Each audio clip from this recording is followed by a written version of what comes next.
मैं आप सभी को एक रहस्य बता दूं। जब इस सृष्टि पर सतयुग था और हम सभी मनुष्य देवी देवता थे।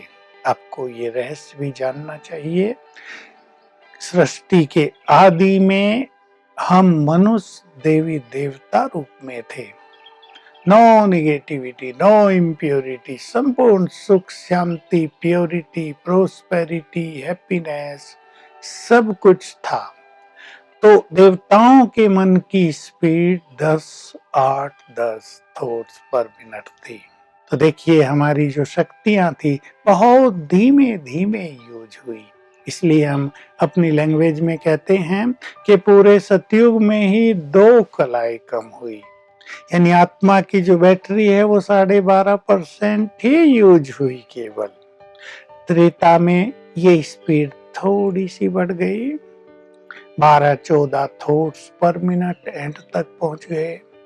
इसलिए आत्मा की कलाएं और कम हो गई, कम से कम 4 कलाएं और कम हो गई।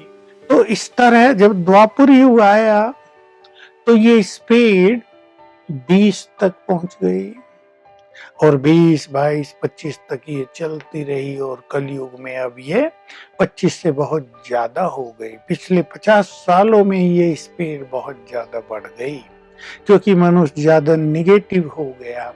उसके पास विज्ञान के साधन तो बहुत आए, उसको इंफॉर्मेशंस तो बहुत मिली, उसके बाह्य ज्ञान में तो वृद्धि बहुत हो गई, लेकिन उसके मन की स्पीड में भी वृद्धि हो गई।